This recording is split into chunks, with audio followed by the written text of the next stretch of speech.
sekarang lagi tinggi-tingginya ini kasusnya ini Bapak Ibu ya. Semoga Bapak Ibu tetap sehat, berkumpul bersama keluarga ya. Baik, kita mulai informasi dari kami mengenai paten dan patentabilitas. Ini sekilas mengenai saya lahir di Solo, besar di Jogja, sekarang tinggalnya di Bogor. Lulusan dari UGM dan OUI, sekaligus juga di International University of Japan. Sejak 2008 saya di bidang inkubasi, kemudian sampai sekarang saya di bidang manajemen kekayaan intelektual. Mungkin itu aja sekilas sebagai perkenalan. Kata orang tak kenal maka tak sayang ya Bu ya, Bapak Ibu. Baik, kita langsung mulai pengenalan sebentar mengenai paten. Saya kira tidak akan terlalu banyak. Dan mungkin kalau dari Bapak Ibu kalau ada nanti pertanyaan bisa langsung menyela. Silakan raise hand, nanti dari Bu Nita akan menginformasikan ke saya apakah perlu di stop. Baik, kembali lagi, apa itu paten? Paten adalah hak eksklusif dari inventor atas invensi di bidang teknologi. Kita perlu perjelas di bidang teknologi ya Bapak Ibu, untuk selama waktu tertentu melaksanakan sendiri atau bisa diberikan kepada pihak lain untuk melaksanakan invensinya. Apa itu invensi? Invensi adalah ide inovator yang dituangkan ke dalam suatu kegiatan pemecahan masalah yang spesifik di bidang teknologi. Dapat berupa produk, proses, ataupun penyempurnaan dari dan pengembangan atau suatu produk atau proses. Kita lanjut, ini adalah dasar hukum dari paten. Mungkin biar tidak terlalu lama kita skip saja. Kita tahu bahwa ada undang-undang paten dan peraturan menteri mengenai bagaimana tata cara permohonan paten itu sendiri. Ini kita perlu highlight syarat-syarat paten, ada 3, yaitu 1, baru, sebentar saya aktifkan. Ya, ini baru, inventif, dan applicable. Baru atau novelty ini jika pada saat pendaftaran pengajuan itu tidak sama dengan teknologi yang ada sebelumnya. Inventif artinya jika hal tersebut tidak dapat diduga oleh orang yang punya keahlian tertentu atau keahlian yang sama. Sedangkan diterapkan di industri jika invensi tersebut dapat diproduksi atau digunakan di berbagai jenis industri. Ini jenis-jenis paten yang kemarin disampaikan sekilas oleh Mas Priyodani ya waktu awal. Ada paten alat, kita tahu invensinya berupa alat jika nanti Bapak Ibu misalnya punya alat uji kalibrasi, alat ekstraksi atau pertanian dan lain sebagainya. Ini disebut paten alat. Jadi nanti di patennya suatu alat bla bla bla bla bla. Atau suatu produk. Suatu produk pangan fungsional atau suatu produk pakan ternak atau suatu bioetanol dan lain sebagainya.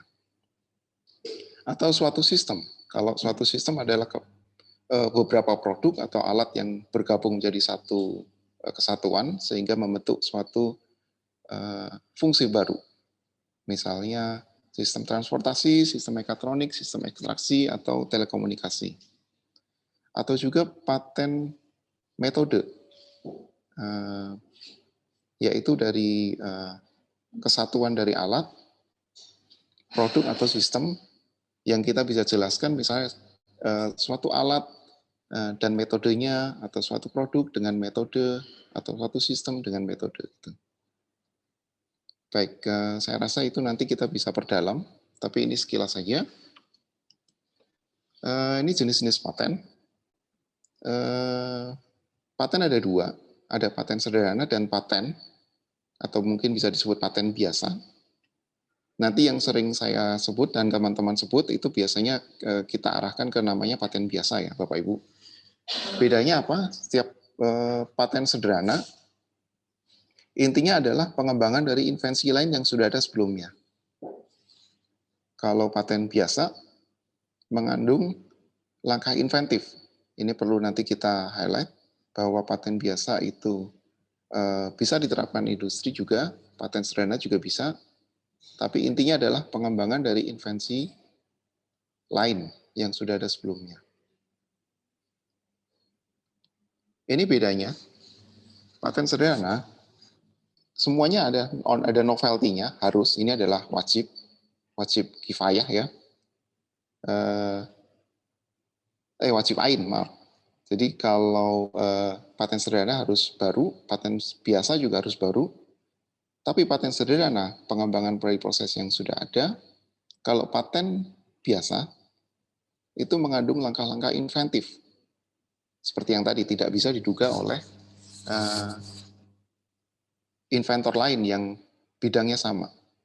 Dan semuanya harus dapat diterapkan di industri. Baik, ini perlindungannya. Untuk paten biasa, 20 tahun sejak tanggal penerimaan permohonan, sedangkan paten sederhana, kortingan 50%, 10 tahun sejak tanggal penerimaan permohonan paten. Ini komponen-komponennya. Kalau Bapak Ibu sudah pernah ketemu dengan dokumen, ini nanti komponen pasti ada ini. 1, deskripsi, 2, abstrak, 3, gambar. Ini adalah komponen dari dokumen paten. Untuk deskripsi ada 7, yaitu judul, bidang teknik invensi, latar belakang invensi, uraian singkat invensi, uraian singkat gambar, uraian lengkap invensi, dan klaim. Abstrak dan gambar. Baik, ini adalah contoh dokumen paten. Saya ambil contoh, judulnya pupuk organik hayati dan proses pembuatannya. Ini paten granted dari LIPI di bidang biologi ya, Bapak Ibu. Mungkin maaf kalau ada yang tidak sesuai, tapi nanti ada contoh-contoh lain yang lebih mirip. Ini hanya contoh saja. Jadi nanti ada patennya seperti ini ditulisnya. Ada bidang teknik invensi. Kita lihat di sini, invensi ini berkaitan dengan suatu pupuk organik, khususnya pupuk organik hayati dalam bentuk cair dan proses pembuatannya. Kita bisa lihat di sini dari judul adalah produk ya, Bapak Ibu, yaitu produk pupuk organik hayati, dan proses pembuatannya, yaitu adalah metode. Dari judul kita sudah tahu bahwa ini ada paten produk dan paten metode. Ada di belakangnya kemudian selanjutnya latar belakang invensi. Ini adalah latar belakang, mungkin sama dengan seperti yang kita biasa nulis proposal atau paper ya. Ada beberapa dokumen lagi, saya langsung loncat ke klaim di sebelahnya. Di klaimnya ada 2 halaman, ini klaim iya ada klaim ada 2 halaman ini sebenarnya. Ada klaim 1 mengenai suatu produk. Tadi seperti di sini, jadi ini di sini ditulis produk, pasti nomor 1 adalah produk, jadi ini sama. Jadi suatu produk yang terdiri atas, nah itu biasanya kayak gitu. Komponennya apa saja. Kemudian disebutkan komponennya konsorsium sebanyak bla bla bla bla bla bla. Ini disebutkan sebanyak 1,5 sampai 2,5% dari volume total. Nah, ini dibuat range agar supaya walaupun terbuka, informasinya terbuka, tapi orang lain tidak bisa menduga bagaimana saya bisa membuat pupuk lagi dengan cara ini, tapi dengan komponen seperti ini, kan tidak bisa dibuat-buat lagi oleh orang lain. Walaupun informasinya terbuka, tapi terbuka yang tertutup gitu ya Bapak Ibu ya.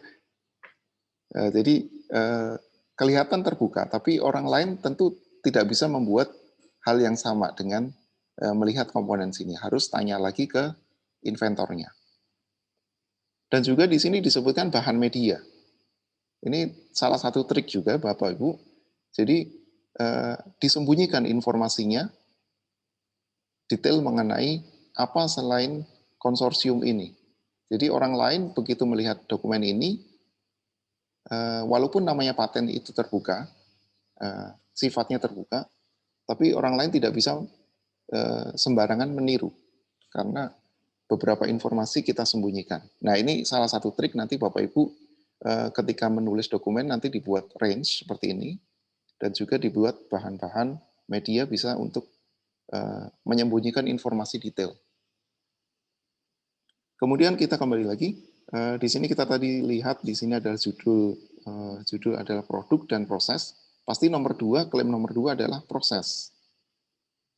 Oh, bukan. Ini adalah informasi detail lagi. Ini namanya klaim turunan. Jadi nomor 1 adalah klaim utamanya mengenai komposisi. Kemudian dijelaskan lagi komposisinya adalah bakteri ini.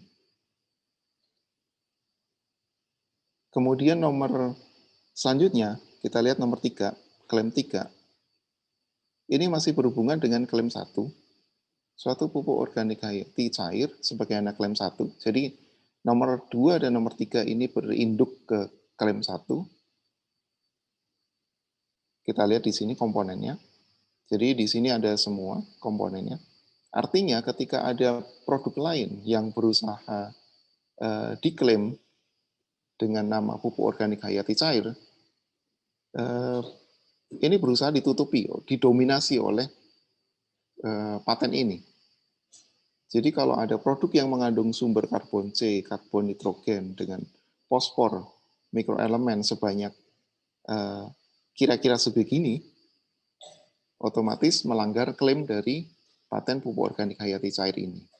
Nah, itu gunanya klaim untuk melindungi sekaligus memonopoli dari pupuk organik, dari suatu invensi. Baik, nomor 1, 2, 3 masih berkaitan tentang produknya. Kemudian kita lanjut nomor 4 adalah suatu proses pembuatan pupuk organik hayati cair yang terdiri atas. Nah, ini proses ya Bapak Ibu. Jadi di sini tadi ada produk dan proses pembuatannya. Berarti ini adalah produknya, 1, 2, 3. Kemudian nomor 4 adalah prosesnya. Ini semuanya disebut dengan kata aktif, yaitu membuat. Nanti selanjutnya juga membuat atau mencampurkan atau mengolah dan lain sebagainya. Kemudian ini adalah abstraknya. Abstraknya mungkin sama dengan seperti yang Bapak Ibu lihat di jurnal atau paper. Baik, mungkin itu sekilas mengenai dokumen paten. Nanti kita lebih dalam lagi di sesi one-on-one coachingnya. Ini mengenai aturan ya. Jadi saya masih menggunakan contoh yang sama. Ini adalah contoh ukuran kertasnya, kemudian fontnya harus ini, ukurannya harus ini, warna hitam, spasi 1,5, harus rata kiri dan kanan, juga tidak ada margin sebelum atau setelah paragraf baru, dan nomor harus di atas, di tengah. Kemudian diperlukan nomor baris, di sini nomor baris, yaitu setiap kelepatan 5. Untuk margin, di sini 2, di sini 2, di bawah 2, di kiri 2,5. Kemudian untuk ukuran cetak, biasanya cetaknya harus 1 muka ketika di print. Kemudian orientasinya harus portrait semua, dan berat kertas harus 80 gram atau putih. Ini untuk lampiran gambar. Lampiran gambar harus seperti ini. Jadi Bapak Ibu kalau memang ada paten alat atau sistemnya, ini saya ambil salah satu contoh. Ini bukan dari paten pupuk organik hayati, mohon maaf. Jadi gambar fungsinya untuk memperjelas dan tidak selalu harus ada gambar. Misalnya setiap uraian istilah-istilah yang di dalam gambar, misalnya menyebutkan mesin A, ya udah dari awal sampai akhir harus sama. Mesin A atau mesin B atau mesin selanjutnya, seterusnya.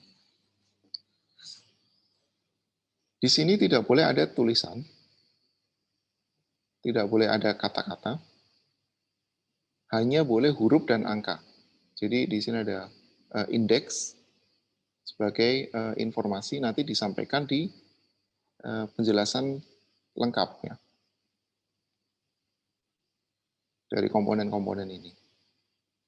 Kalau ada bagan atau diagram, boleh misalnya ditulis ada kalimatnya, tapi itu juga dianggap sebagai gambar. Tapi kata-kata di dalam bagan boleh. Baik, kita lanjut. Mungkin ini bisa langsung skip saja. Ini adalah tahapan pendaftaran. Jadi ketika nanti dokumennya sudah sesuai, dokumen sudah lengkap, nanti ada proses administrasi. Biasanya ini dari kampus atau dari kantor. Kampusnya biasanya mensyaratkan dokumen invensi apa mungkin atau perlu misalnya tanda tangan kepala prodi atau kepala jurusan dan lain sebagainya. Kemudian juga pembayaran semuanya nanti dilakukan secara online. Kurang lebih selama 3 bulan akan mendapatkan hasil pemeriksaan substantif atau HPS oleh pemeriksa paten, nanti bisa HPS 1, HPS 2, dan lain dan seterusnya. Di sini setelah masa daftar, kira-kira sampai 6 bulan, nanti Bapak Ibu bisa melakukan publikasi. Jadi tahapan paten di sini, ini seharusnya kita bisa menghindari publikasi terlebih dahulu. Jadi jangan sampai ada publikasi terkait paten yang akan didaftarkan, karena paten itu sifatnya didaftar dulu baru bisa dipublikasikan. Jadi sebisa mungkin kalau ada misalnya publikasi itu bisa secepatnya diberitahukan memang ini ada publikasi atau kalau memang publikasi bisa ditunda, bisa ditunda setelah pendaftaran. Jadi kita bisa aman ketika nanti pemeriksaan oleh pemeriksa, karena ketika pemeriksa tahu bahwa ini sudah dipublikasikan dahulu, maka otomatis patennya akan gugur. Dan itu sangat berakibat fatal ya Bapak Ibu ya. Jadi untuk menghindari itu, kita perlu pastikan bahwa memang tidak ada publikasi terkait dengan invensi tersebut. Tapi misalnya publikasinya tidak menyangkut ya, misalnya nyerempet-nyerempet saja, itu masih bisa. Nanti kita bisa akali. Misalnya sudah dipublikasikan dengan judul ABC, tapi kebetulan yang D itu belum karena ketinggalan atau kelewat. Jadi kita bisa daftarkan yang D. Yang ABC gimana? Ya kita lihat lagi waktunya, apakah itu kira-kira nanti sampai 6 bulan nggak di sini kira-kira. Jadi kalau bisa dihindari untuk publikasi sedini mungkin. Kemudian tahap selanjutnya adalah percepatan. Jadi ketika paten-paten sudah didaftar, biasanya ada proses percepatan. Ini biasanya dilakukan oleh dari kampus atau dari DJKI yang nanti membantu untuk percepatan. Artinya nanti mempertemukan dengan pemeriksa, dengan inventor, apakah memang menyampaikan dari yang disampaikan oleh inventor itu sama dengan dokumennya. Jadi ini intinya untuk konfirmasi langsung secara ketemu ya, face to face dengan pemeriksa paten dari DJKI. Kemudian ini adalah proses selanjutnya setelah semuanya selesai, kira-kira granted itu bisa 30 bulan atau lebih ya. Nanti mohon dikoreksi Mas Irwan atau Mas Priodani ya. Nah, ini nanti masuk ke masa pemeliharaan. Baik, ketika sudah granted, ini kita bisa mendapatkan sertifikat seperti ini. Ini tadi kita ambil contoh yang sama. Pupuk organik hayati cair dan prosesnya. Ini nama inventornya. Ini nomor pendaftarannya. Di sini nomornya sudah berubah, jadi nomor IDP ya. Kalau sebelumnya kita daftar itu seperti Bapak Ibu lihat ini ada linknya. Di sini nomor daftarnya adalah P00 2016. Ini artinya paten yang didaftar pada paten biasa didaftarkan pada tahun 2016 dengan nomor urut pendaftaran nomor sekian. Ini ketika sudah menjadi paten, dia nomornya berubah. Ada hurufnya berubah di depan, IDP sekian sekian sekian. Jadi kalau Bapak Ibu ketemu dengan paten IDP berarti dia paten granted. Sedangkan paten P0000 sekian itu biasanya masih proses pendaftaran atau proses uji substantif. Kemudian ini isinya, di sini ada informasinya.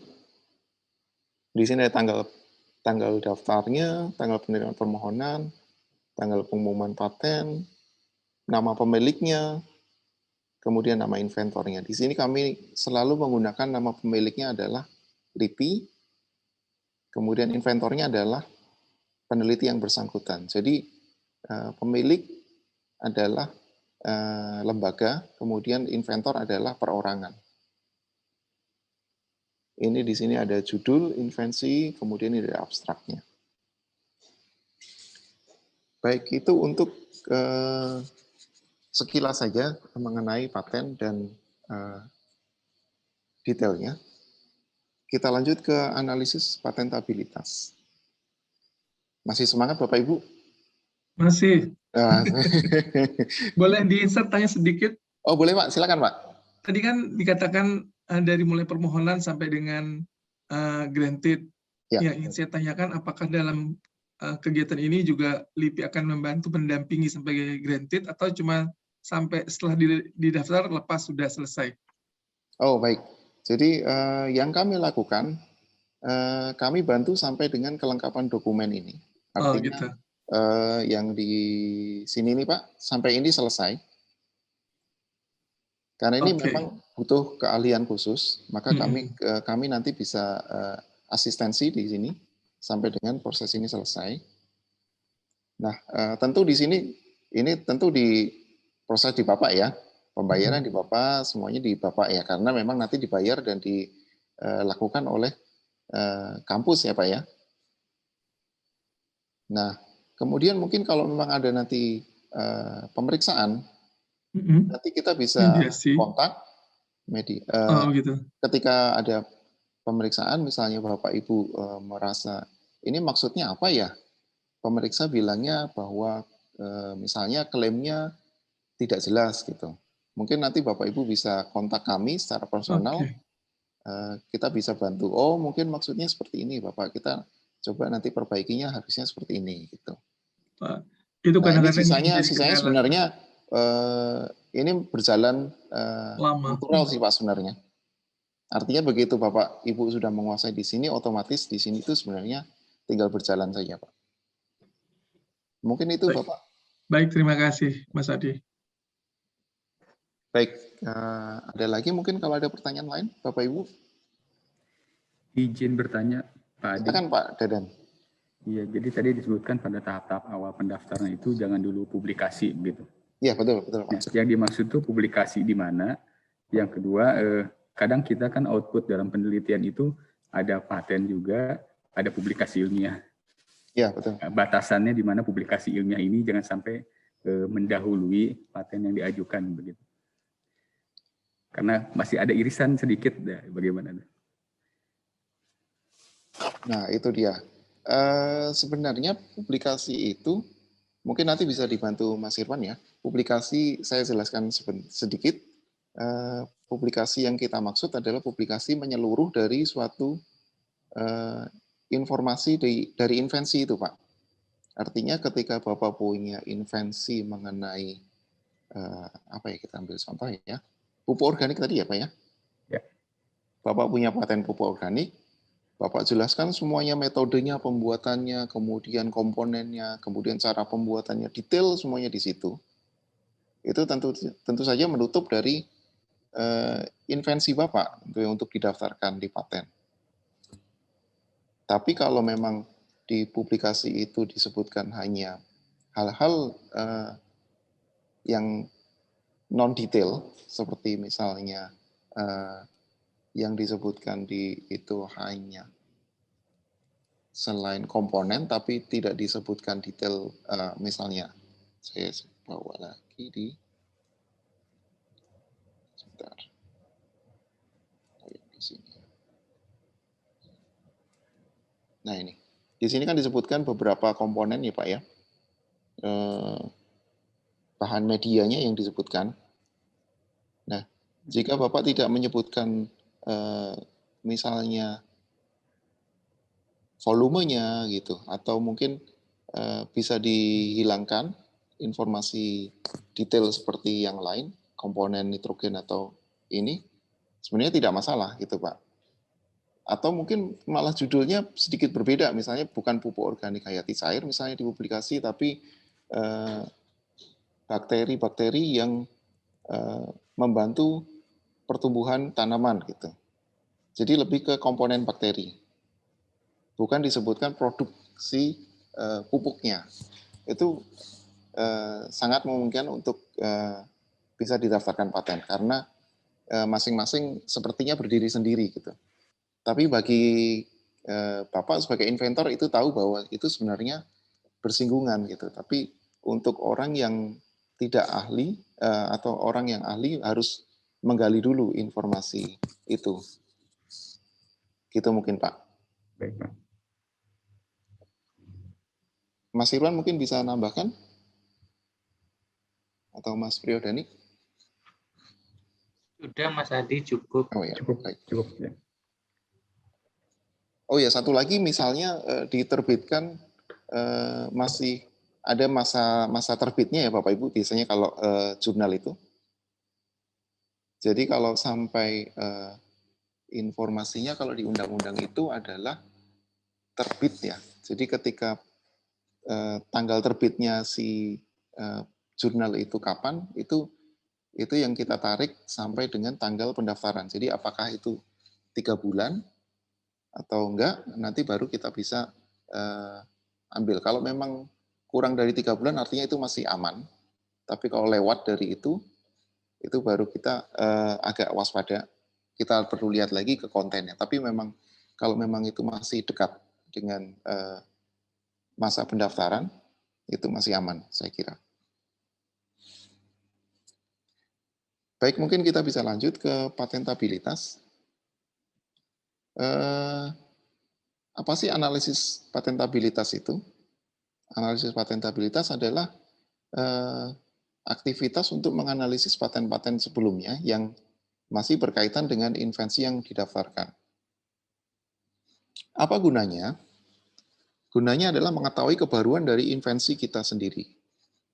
Selain itu kita juga fokus ke penelitian atau ke kebaruan dari penelitian. Misalnya kita punya penelitian A, B, C, D, ketika kita analisis patentabilitasnya, ternyata si D yang ternyata jarang diteliti. Kita bisa fokus ke D saja, daripada kita fokus ke A, B yang mungkin sudah banyak orang berkecimpung di bidang tersebut. Juga kita bisa membuka wawasan penelitian sejenis, misalnya kita biasa meneliti A, B, C, D, kita tahu ternyata bahwa ada subjek E yang ternyata jarang diteliti. Kita bisa fokus ke D atau E yang jarang diteliti orang. Dan kita juga menghindari reinvent the wheel, artinya roda itu sudah ada, ngapain kita buat gitu ya. Jangan-jangan kita emang nggak tahu, karena kita nggak tahu roda itu sudah ada, kita bikin dari awal bikin roda, kita fokus riset ke roda aja, tapi ketika jadi sudah roda, ternyata ngapain kamu bikin roda, kan orang lain sudah ada bikin roda gitu. Gitu ya, jadi Bapak Ibu, kita perlunya patentabilitas itu seperti ini. Jadi kita tahu bahwa memang di luar itu sudah ada, atau memang belum ada, kita tahu fokus kemana kita harus meneliti. Seperti yang dibilang Mas Priodani dan Mas Iwan kemarin, bahwa patentabilitas adalah langkah ke-0 sebelum mengerjakan paten. Jadi kita harap nanti kita bisa analisis dulu paten Bapak Ibu atau invensinya ya, sebelum kita bisa mengerjakan dokumen. Karena kalau memang nanti ternyata kebaruannya tidak ada, kita bisa menghemat langkah kita, atau paling nggak kita bisa fokus ke penelitian-penelitian yang lain yang mungkin belum ada sebelumnya atau masih baru. Itu. Baik, semoga dipahami. Saya lanjut. Caranya bagaimana? Dari penelusuran paten, nanti dijelaskan oleh Pak Priyodani, kita ambil paten-paten sejenis yang mirip judulnya dengan paten kita, lalu kita analisis. Apa yang kita analisis? Satu, identitasnya otomatis. Kita tahu judulnya, nomornya berapa, asalnya dari mana, sudah granted atau belum. Apa persamaan dengan paten kita? Apa perbedaannya? Apa kelemahannya paten tersebut? Apa keunggulannya yang dipatenkan? Paten kita ini paten kita ya, dibanding paten lain yang sudah ada sebelumnya. Nah, paten lain itu kita kumpulkan, mungkin ada 4 atau lebih, kita sebut prior arts, kita rangkum dalam suatu analisis patentabilitas. Ini contohnya, contoh kasus 1, kita punya handheld leafless fan. Ini adalah kipas tanpa bilah ya, tapi yang bisa dipegang dengan seperti ini bentuknya. Jadi kalau tangan kita dimasukkan nggak sengaja itu nggak bakalan kena bilahnya ya. Kalau kena kipasnya kena sih. Nah ini adalah invensi di dalamnya. Jadi di batangnya sini, di pegangannya, ini ada baterai. Selain baterai juga ada lubang-lubang udara.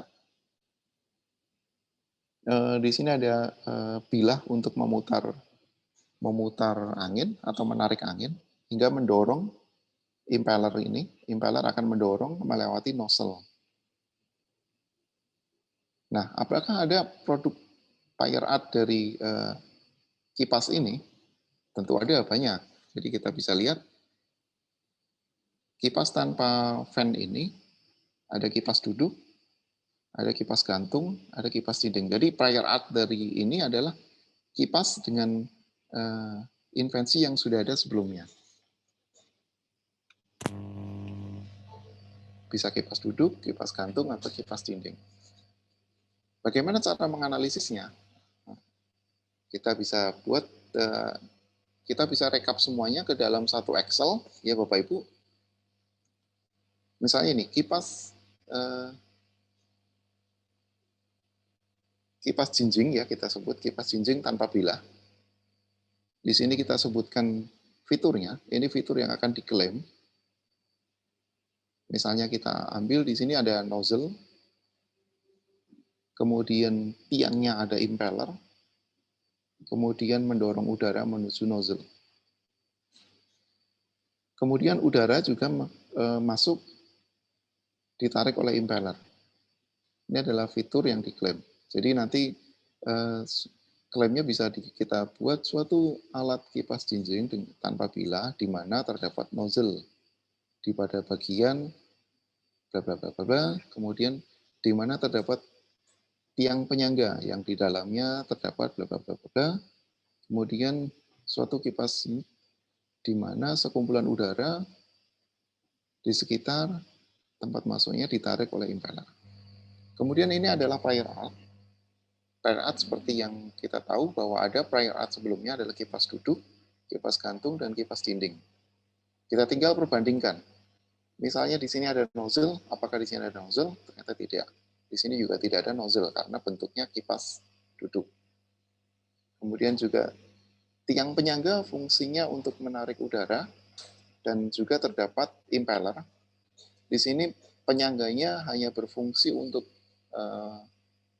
mengangkat si kipas dan mengalirkan listrik melalui kabel. Di sini juga sama, kalau kipas gantung, walaupun posisinya berbeda ya, Bapak Ibu, tapi tetap fungsinya adalah mengalirkan listrik melalui kabel. Kipas dinding juga sama, dia juga walaupun fungsinya menyangga juga, tapi posisinya ada kabel di dalamnya untuk mengalirkan listrik, di mana keduanya tidak ada impellernya dan lubang udara. Jadi kita bisa, maaf sebentar, ini yang tadi yang nozzle, kita bisa cek bahwa ini novelty-nya ada, baru. Langkahnya adalah inventif. Ini bisa diterapkan di industri. Jadi kita bisa berikan keterangan bahwa tidak ditemukan nozzle di ketiga prior art ini. Ketika dibahas tiang, tiangnya juga merupakan novelty karena di tiang sebelumnya fungsinya berbeda, komponennya berbeda, jadi ini adalah novelty, inventif tentu saja, karena ini memberikan fungsi baru, dan aplikasinya untuk industri ada. Jadi kita bisa sebutkan di sini sebatas penyangga, sedangkan tiang penyangga ini ada selubung udara yang di dalamnya terdapat impeller. Ada fungsi baru yang mengikuti desain yang baru. Kemudian di sini ada lubang udara, tidak ada lubang udara yang masuk, artinya inventif juga, karena ada lubang udara di sini. Apa analisisnya? Kita bisa simpulkan di bawah, bahwa semua fitur penting yang diajukan ada kebaruannya, ada langkah inventifnya, dan bisa diterapkan di industri. Nanti seperti Bapak Ibu ketika kita mulai nanti di analisis patentabilitas, Bapak Ibu pastikan dulu fitur pentingnya apa dulu, apakah alat, apakah metode, apakah sistem, dan lain sebagainya. Kemudian nanti fitur-fiturnya bisa di breakdown sendiri-sendiri, kemudian kita cari prior art lain apa. Kemudian nanti bisa dicari dari template ini, nanti kita berikan template-nya. Sehingga dari sini kita bisa lihat kesimpulan akhirnya adalah didaftarkan sebagai paten biasa, karena memenuhi 3 komponen ini untuk semua fitur. Baik, semoga bisa dipahami ya Bapak Ibu ya. Kita lanjut saja. Jadi semuanya nanti kita resume sebagai latar belakang. Kita masukkan sebagai latar belakang. Kita tulis ulang dalam bentuk paragraf. Kemudian referensinya cukup ditulis nomor paten, misalnya nomor paten ini berisi tentang ini gitu. Juga tidak perlu menuliskan sumber database, misalnya Bapak Ibu ngambil dari Google Patents, tidak perlu memberikan linknya, cukup referensinya seperti apa, judulnya apa. Kemudian diuraikan dalam satu paragraf itu, isinya adalah inti invensi, perbandingan persamaan, kelemahan, atau keunggulan dari invensi yang diusulkan. Baik, kita bisa contoh kasus dari paten yang IT ya, ini kita ambil contoh dari metode untuk identifikasi pembicara dengan menggunakan voting feature interval 5, VFI 5, ini paten tersertifikasi. Ini lihat ada ID, artinya ini tersertifikasi. Inventornya Furcon dan Pak Vicky. Jadi invensi ini, kalau kita bisa lihat di sini saya kopikan informasi mengenai klaimnya. Jadi ini ada di bagian invensi ini berkaitan dengan kecerdasan buatan ya, artificial intelligence. Juga menggunakan metode mengidentifikasi suara dengan mengucapkan kata-kata tertentu atau text dependent. Juga algoritma disebutkan berdasarkan dikembangkan. Invensi digunakan dengan noise cukup tinggi. Ini bisa dilihat linknya ada di sini, detail patennya. Baik, kita bisa lanjut ke bagian latar belakang. Ini seperti yang tadi sampaikan bahwa ini nanti semuanya setelah dibuat seperti ini, nanti bisa diresume ke dalam latar belakang invensi. Jadi latar belakangnya seperti ini. Invensi-invensi terdahulu telah banyak mengungkapkan tentang identifikasi pembicara. Seperti pada salah satu paten ini, paten US, ini menyebutkan paten lain, yang judulnya adalah ini, nomornya adalah ini. Kemudian dia menerangkan paten tersebut isinya mengenai apa. Jadi pada paten tersebut dijelaskan bla bla bla bla bla bla. Kita tidak perlu baca detailnya, cukup kita lihat kata-katanya aja, kalimatnya. Namun perbedaannya, lihat ini dalam satu paragraf ya Bapak Ibu ya. Jadi di sini disebutkan informasi awal, satu kalimat. Di sini identitas dari si paten itu tentang apa. Kemudian disebutkan perbedaannya dengan invensi yang akan didaftarkan. Perbedaan dengan invensi ini adalah bla bla bla bla bla. Selain itu perbedaannya bla bla bla. Jadi hasil dari patentabilitas sangat mudah dibaca dalam bentuk satu kalimat oleh pemeriksa nantinya. Jadi ketika ini tidak ada seperti ini adalah kekurangan dari paten prior art. Jadi kita bisa sebutkan dalam kipas duduk tidak ada nozzle-nya dibanding dengan invensi yang akan didaftarkan ini. Dan seterusnya. Ini adalah paragraf pertamanya. Ada lagi paragraf yang keduanya. Invensi lain, ini menyebutkan invensi lain ya. Ini sama, ada kalimat pengantar menjelaskan mengenai, ini artinya detail mengenai si invensi tersebut mengenai apa.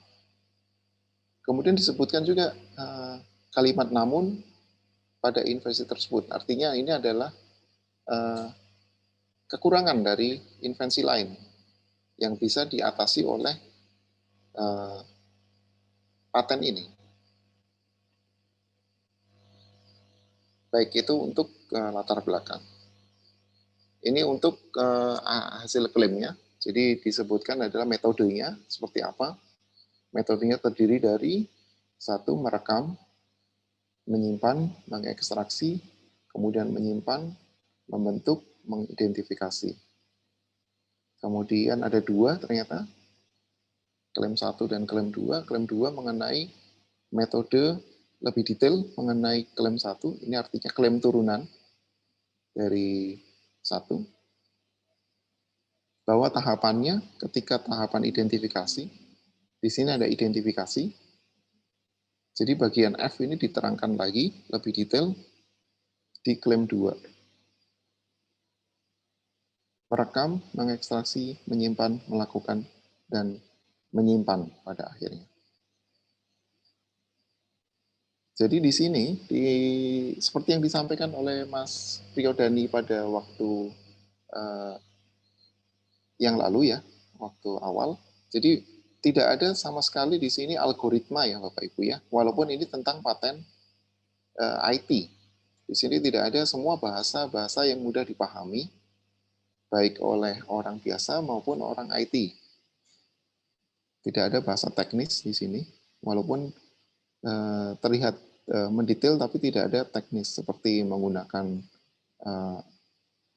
algoritma tertentu, tidak disebutkan, cukup VFI 5 ini saja. Baik, mungkin itu yang bisa saya sharing